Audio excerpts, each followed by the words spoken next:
oportunidad.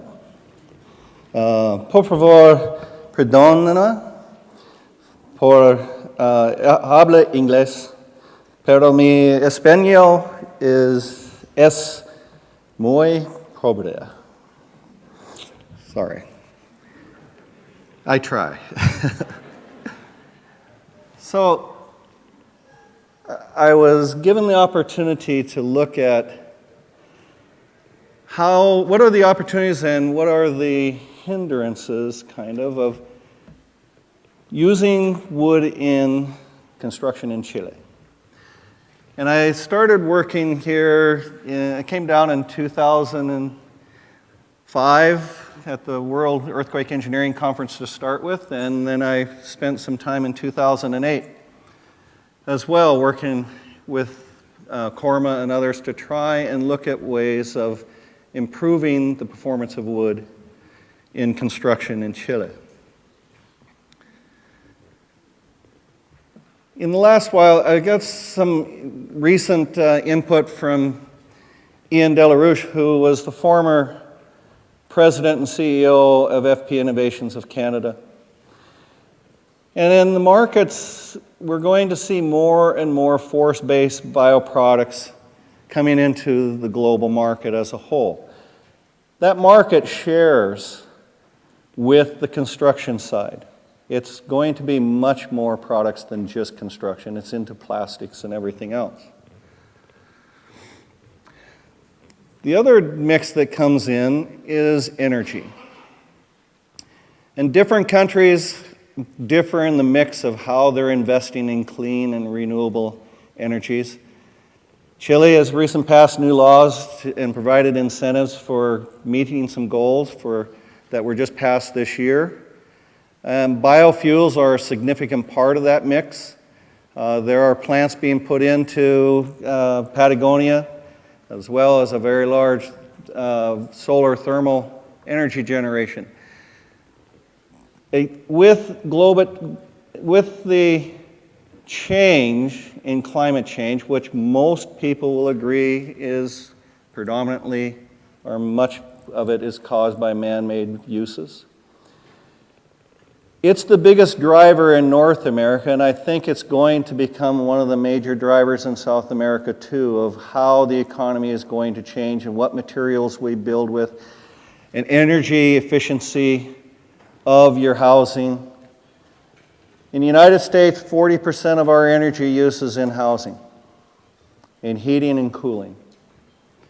Electrical cooking is pretty minor. It's primarily heating and cooling and hot water for domestic use. There has been a drive by the White House to say we're going to drop in energy, but really the market is going to drive that. You can have all the regulations you want and have all the good feel we should be doing this because it's the right thing to do. In the end, the public votes with their pocketbook every time. They're going to go where it's economical return for them and how they can service their mortgages, how much does it cost to operate my house, and yes, initial cost. But sustainable living and environmental stewardship really underpins the emerging bioeconomy that's coming up. You have enabling technology platforms of chemistry, physics, and engineering that are developing those. They're coming up with fuels and chemicals and new materials to try and move things around. We call that somewhat the hydrocarbon.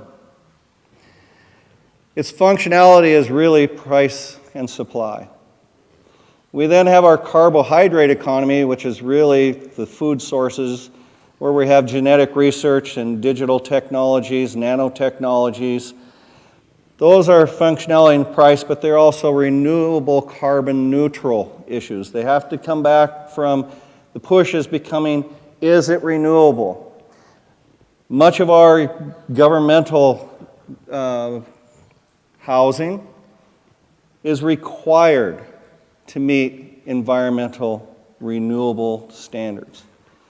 The city of Seattle has passed that it will have X percentage, I forget what it actually is, but it's something on the order of 40% of the materials that go into a given building have to come from renewable sources. LEEDs is pushing for environmental, even though it doesn't count operation, and it should. We need to start looking at operation. The individual house is going to be driven by how much does it cost me to heat it in the wintertime? How much does it cost me to maintain it for durability? How much does it cost me to cool it to where I can live in it and not be 34 degrees interior from all of the heat uptake?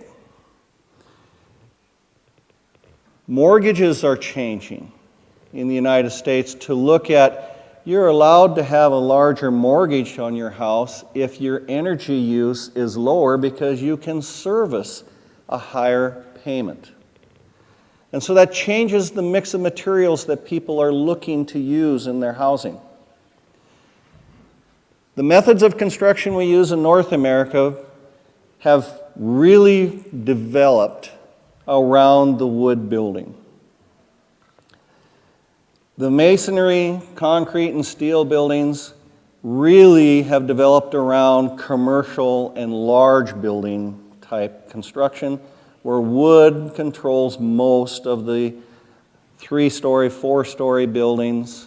Specifically, the housing, 98% of the houses in the United States are wood constructed. Why? Insulation. More than anything, it's energy use that has driven it, and comfort of heating over the years. You know, masonry buildings they have a large thermal mass, but then when at night it's hot in the summertime inside the house, unless you insulate it and build it properly. The same happens with wood if you don't insulate. It gets cold at night, warm in the daytime if it's not insulated. But wood as a whole insulates better than most of the other materials.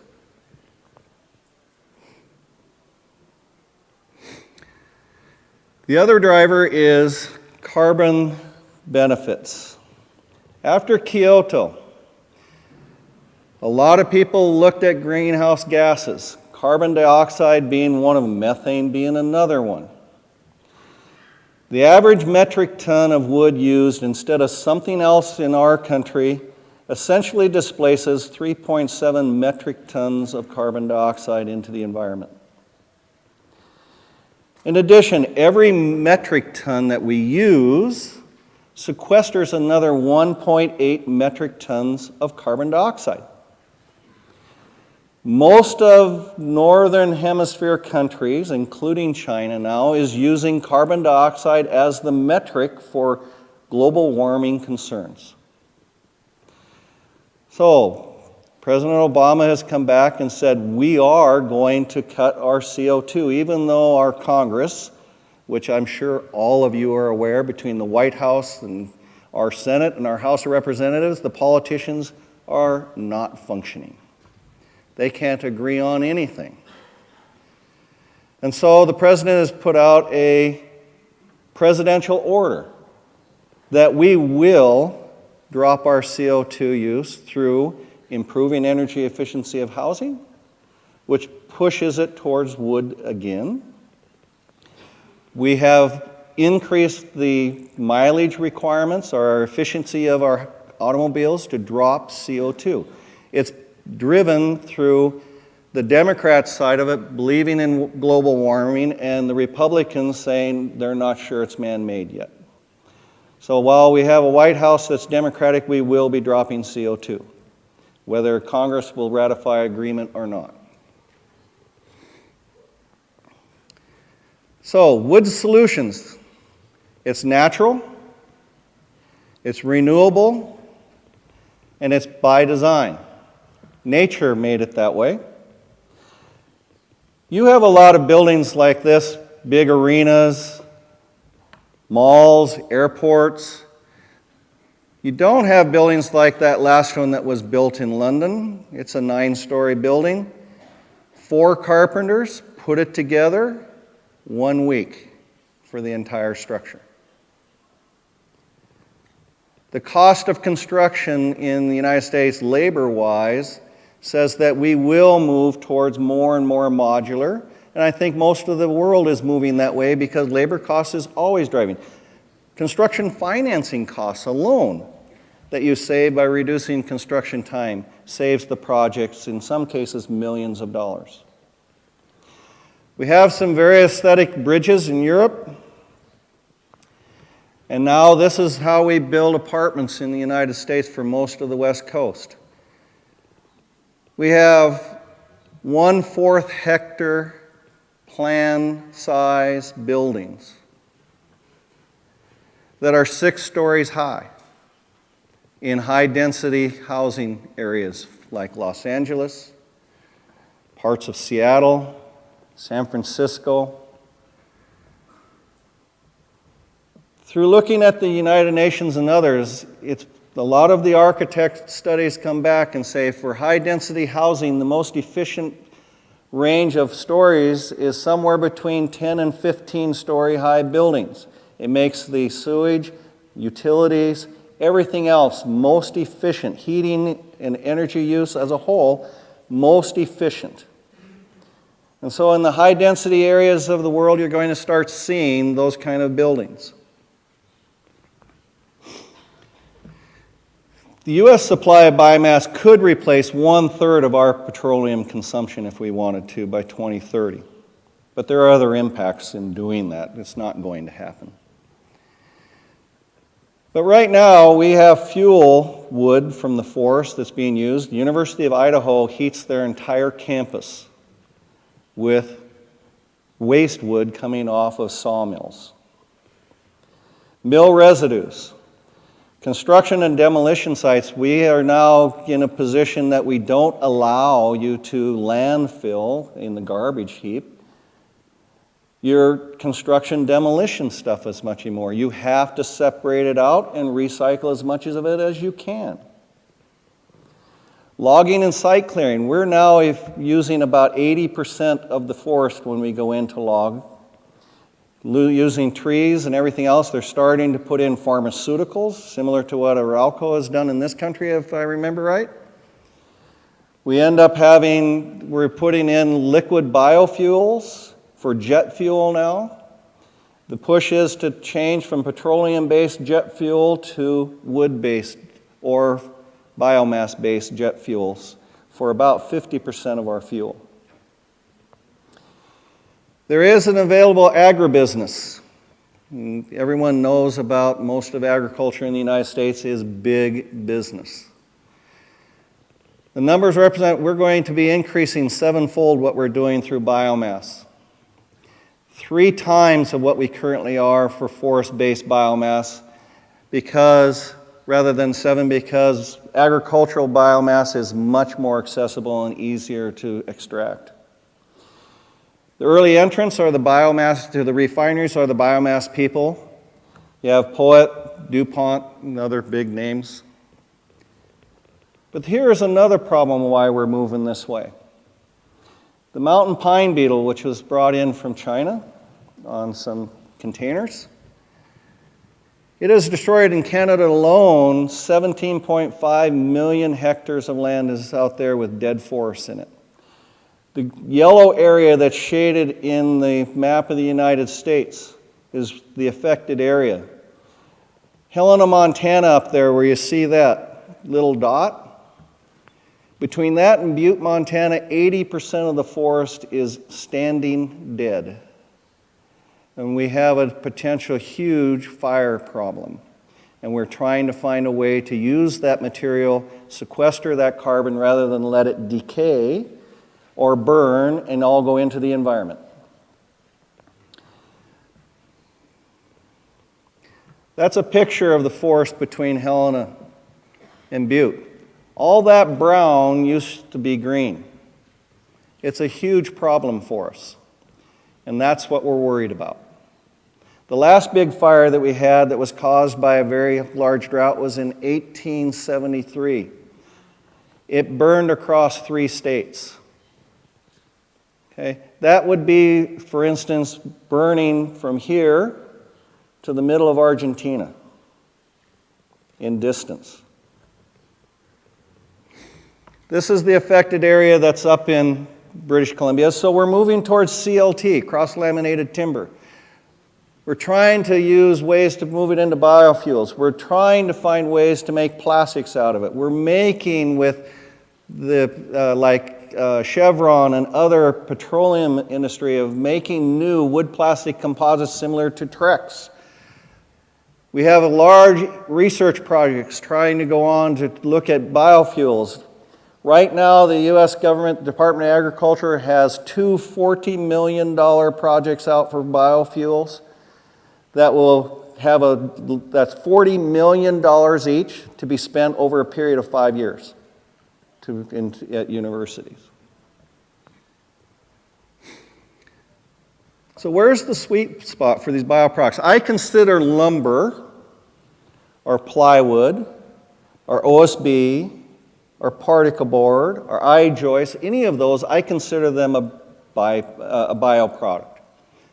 It doesn't have to be petroleum replacements and things like that. Anything that comes from the biosphere into a usable product.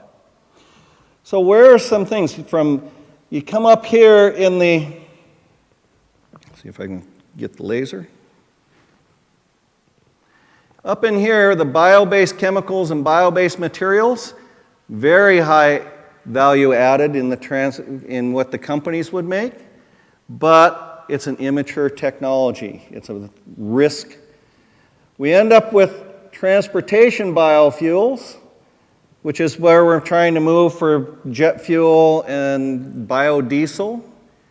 It's in the middle for the refineries. They're becoming more efficient, and how to use multi-sources for your stuff. Bioenergy, essentially burning wood pellets and things like that, which is a very mature market in our country. Go in any hardware store you want, you can buy pellets for your stove. And this is where I think is the opportunity, if I can make this work. The engineered wood products is where you have the technology in Chile, Arauco and others make this stuff all the time, ship it to the United States. It's a fairly good return on investment, so it's worthwhile for companies to do it. It has a good return to the economy. It has fairly good high-paying jobs. It improves the energy efficiency and the carbon footprint of your construction, so it helps the environmental that way. The cost of transportation per volume of construction is down because it's lightweight, and it's one of the most, has the highest specific strength material in all the materials that we currently build with. Specific strength of taking the strength divided by the weight. In the seismic world, that is what will drive whether you can make large buildings, long spans, or anything else. You have the highest strength per weight. What is an earthquake? Mass times acceleration. Right? That's all it is. So the heavier materials, they have to have more of the more material to make it work. If you're lightweight and strong, you can do it and have less forces. The problem is change is difficult for society. It really is. If you look at the adoption of markets, I-joists in the United States, which is a country that's relatively quick at adopting technologies, I think, it took them 15 years to finally become one of the mainstays. Just going from plywood to using OSB as an equivalent took 18 years to have a significant market share. Because contractors, I did it this way last time and it worked, I don't want to have a problem, I'll do it that way again. If there's not a significant economic reason to change, they won't. So you have to be patient. Okay? Change doesn't occur overnight. Significant market penetration usually is the next generation of professionals. Okay? So the kids that I'm educating now will see the use of the products that my generation invented, is pretty much what I'm saying. By 2020, we'll see other bioenergy coming online and bio-based chemicals and biofuels, bio-based materials. I'll have retired and go out fishing or something and spend my time, and they'll use it all. But that's what innovation is. There is a lot of innovation. When I've worked here, I've seen some really unique innovation here that I've taken back, and our designers say, well, why can't we do that? All you have to do is look up and look around at what others are doing. You'll learn. So what we're doing in the United States, from the wood industry standpoint, we're starting to end the turf wars or the market share battles with the other materials. We typically build in concrete, masonry, steel, and wood. And all of these producers have always fought with, well, our product is better than theirs, we need this market share, we can't compromise, we can't collaborate, we can't do this kind of stuff. How many of you are architects? Do you like designing in one material? How often do you design a building that's one material? Rarely. Oh, you do. No, you had aluminum and wood. What we're doing, because of the market share for the wood industry is to move into commercial, they've decided that they need to move towards hybrid buildings. Since the wood and bio-based products already control 98% of the residential market, the effort is to increase the use in the commercial and mid-rise buildings. Our research projects right now are to try and move wood into 20-story buildings. And that takes fire issues. I know fire marshals don't think wood burns in their fireplace, therefore we don't really want these mega buildings out of wood and have a problem with it.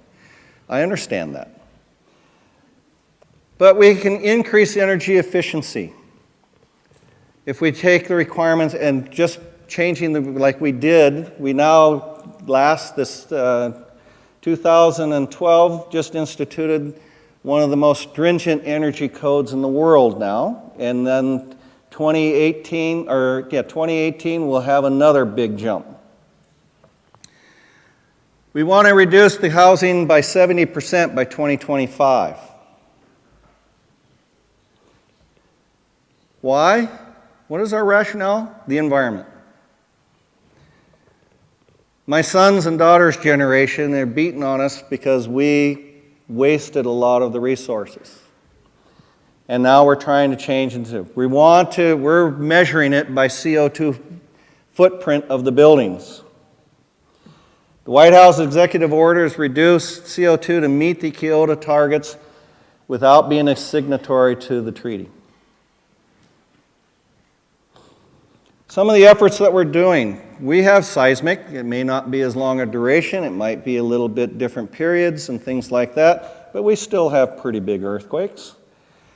So one of the efforts that I'm currently working on is to look at distributed base isolation to be able to move CLT type structures or panelized structures into 20-story buildings. There were 19 research projects funded for CLT in the United States this last year. We're opening up 4 new manufacturing plants to come online for the first time. And we have a big project to finally determine the seismic design coefficients for CLT. If you look at all of the big CLT buildings that have been built around the world, they've all been built in low seismic regions because we do not have the parameters in which to design safely in earthquakes. There was a 6-story building tested in Japan by Ario Sakati. Went through 1.3 times the Kobe earthquake. No damage. But the accelerations on the top floor were almost 5G. So you kill the occupants, but you save the building. That's not very good performance. Okay? So we're looking at ways to deal with that, to make these buildings resilient. We end up putting base isolation with dampers and slip planes within the floors, what we're looking at to go to and improve seismic performance. At the same time, we need to improve the durability. One of the perceptions of wood is that it rots, it decays. That's not necessarily true. You saw pictures of hundreds of year-old buildings earlier. What it amounts to is you need to control the water, and it'll last. So this comes down to detailing for longevity. And we need, our country, like every other country, has a need for affordable housing for our low-income people. That's a need for every country in the world, I think. In our country, wood is the way to do it because it's the cheapest per square meter that you can build with in our country. We have a huge resource. Chile has a huge resource of timber. If you can change the perception, so I was asked earlier, how can you change the perception of wood in residential? We want to utilize our dead trees. Everybody votes with their pocketbook. Everyone. We've come up, our U.S. government has just put up a $2 million prize for a design, not a completed building, just a design team to come up with a design for a 15-story CLT building. Hybrid buildings are viewed as the most achievable. 20 stories is difficult to make mechanically with wood, but you can take a lot of the forces with concrete and parts of it and make wood work the best, and it'll make the concrete have to be less strong. Hybrids can mix most materials, wood, steel, concrete. You put the material into the right location for what it's needed for and have the warmth of the materials that you feel warm with. How many people like the look of panels and things like that in their house? A lot of countries, they build in masonry and concrete and then they line it with wood. You know, it doesn't make sense sometimes to double issue. It's a extra use of resources that's not necessarily necessary.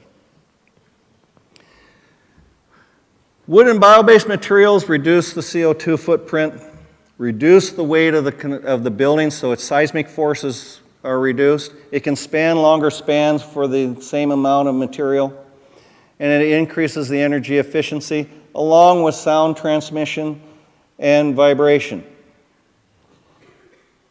Light frame steel in our country has the worst vibration problems of all the materials.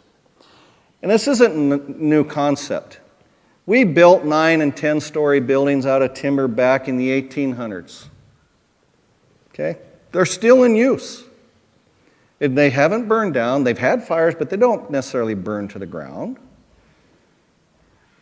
Here is one that was built in Italy. You don't have to do it in the 1800s. It's now also in modern construction. They're doing it all over the world. Wood can be safely used. We have technologies to deal with fire if we install them.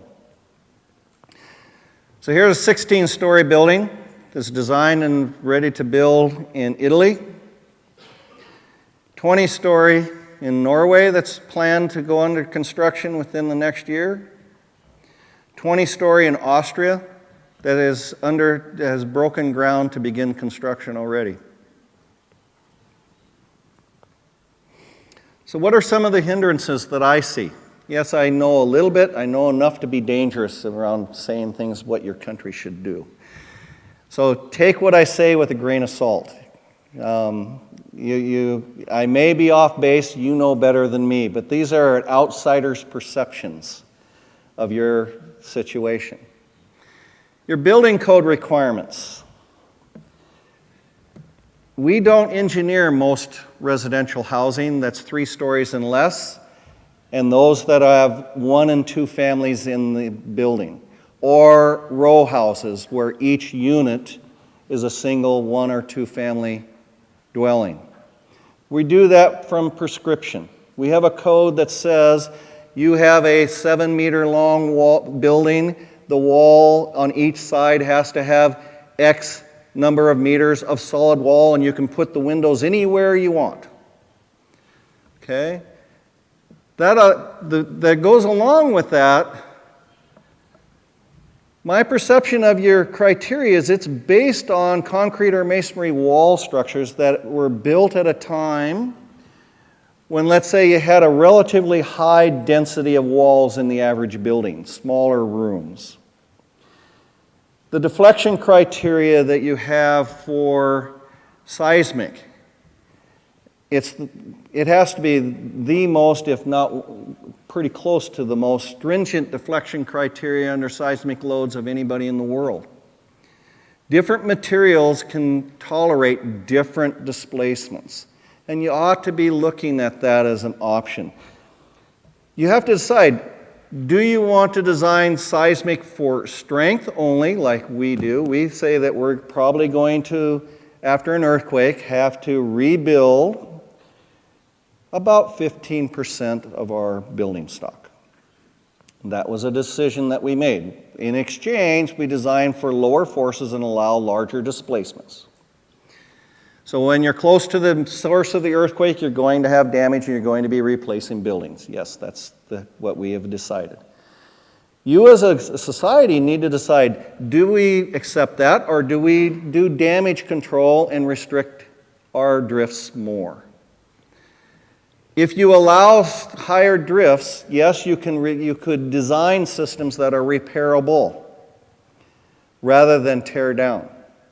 We're working right now on a portal frame process that will deform, yes, be damaged, yes, fail, no, but it has a fusible link that you can then cut out the part of the metal that's been yielded, push it back into place, weld a new piece on, but the heavy timber remains elastic. Simpson Strong-Tie Corporation has just come out with a similar steel frame that has a replaceable fusible link in it. We're just trying to make the same concept into wood. You can make CLT walls built to where they rock, and yes, these connections would yield. But you can then replace the connection after the fact if you design it that you have access to it. If you design up front, the architects and engineers are just as smart here as everywhere else in the world. Conceive of a way, a configuration that you can have access to your connections. They yield in an earthquake. You go back and you repair the connection, not the whole building. Right? Those kind of systems are achievable.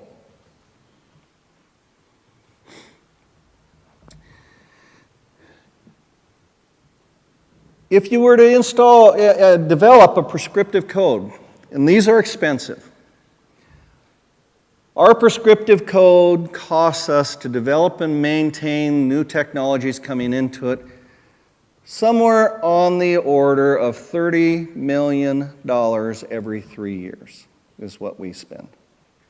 That's our building code suite. Fire code, building, plumbing, fuel, gas, all of those codes, electrical, energy. Develop and maintain those codes somewhere between $30 and $35 million every 3 years. We have a 3-year cycle of update. That's expensive for most countries to think about. So our codes are now being adopted by Mexico, African countries, and what they do is they map their hazards and they make the alterations to the code that they want. And Mexico has asked our code agency if they'll print it in Spanish. Yes, they are. Most of our framers are Spanish speaking in our country now. In fact, 51% of the population in the United States now has Spanish as its main language. I'm a minority in my own country now. But it makes it to where anybody, you don't have to be an American to be part of our code process. You can make proposals for change to our codes just like anybody else in the world.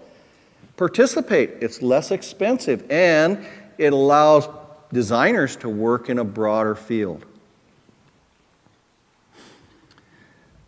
New Zealand, Canada, Australia, US, most of the developed world have prescriptive codes. I don't know if UK and the Eurocodes have a prescriptive code or not.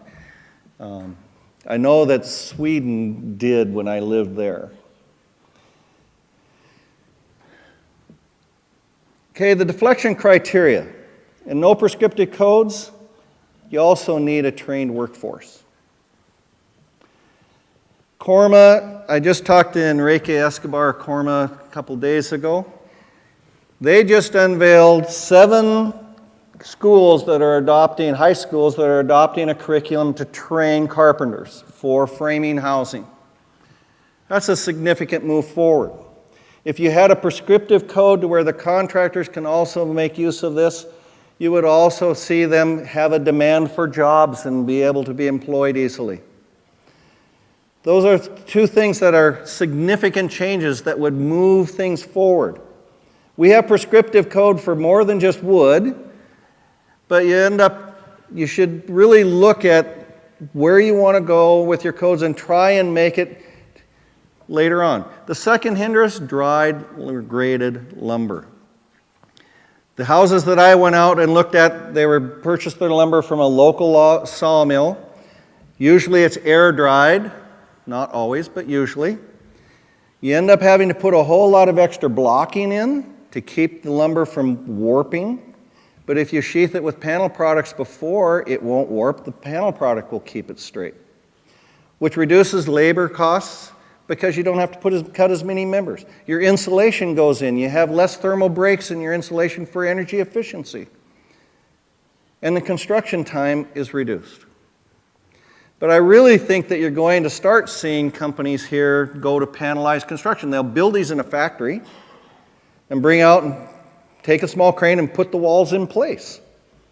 Then you don't have to worry about weather while during construction or anything. You get a foundation in and you put the house in. But you do need inspection. Every building in our country has an inspection of the plumbing, inspection of the foundation, inspection of the framing to make sure that the nails are put in right and the connections in the 4 corners of your building to take the seismic overturning forces are installed correctly. 40% of them are misinstalled, but that's another story. Okay. You need to institute that you have a building inspectors. And you have to have them have authority when they come out. I tell my students when I'm teaching them, you don't want to get the building official angry at you on your job. Consider them God on the job, and you really don't want them mad at you because they can shut the job down completely. Okay? If you have all the requirements and inspect the quality of the construction, the wood's not going to rot. The wood's going to perform well, and you're going to have an energy efficient building. You're going to have a safe building from fires, good potable water, and the toilets will work. Comfortable house. Realistic evaluate what is required for seismic deflections and provide allowances for lower risk structures. We base our risk based on the number of people at risk in that building. You need to have hold downs in the corners of the building in order to keep the wood from unzipping at the bottom. That's where all the strength is. It almost triples the strength of the building with 4 connectors. We have this, you already use ACI 318 and our AISC code here for design of your steel and concrete buildings. You have your own timber code that's a good code, but you don't have a prescriptive code that I'm aware of. You would have to create the zone map. You already have that. And you have to make sure that your engineering works. You have a box that you're engineering. You'd have to evaluate, modify energy and all that depending on what your country's goals are. You need to set your own goals. We're not here saying we're telling you what to do. We're giving you some opportunities where you might do it more efficiently. Contractors will support the prescriptive method because it does away with the need for an engineer, yes, but it's a 7 meter by 10 meter box or so. You can design this ahead of time. Make it conservative. But if anybody can do it, then these framers that you're training can go out and do it effectively and quality because they're doing the same thing over and over and over. You need to grade your lumber to make sure you have a minimum quality. Arauco already does it for all the lumber they ship to the United States. It's already done here. You just have to do it for your own domestic use. It ensures the minimum quality and it reduces warping and it reduces decay. Building inspection ensures conformance to the code and ensuring safety of the building. Cost is included in the building permit, and this is what you need to do though. Make sure that the permit fee stays in the Department of Inspection and doesn't go to balance the community's general budget. So they need to have authority. So you can significant improvements in cost, long-term energy, and use if you want to. Sustainability is provided by a lower CO2 footprint, durability, energy efficiency, and you have to make sure you manage the water so you have durability. Costs will be reduced by implementing a prescriptive code in housing construction of detached or row houses. You can do it prescriptively. It's a repetitive box. And adding prescriptive code will allow consistent training of the labor force and I think it would be supported by the construction companies. Gracias.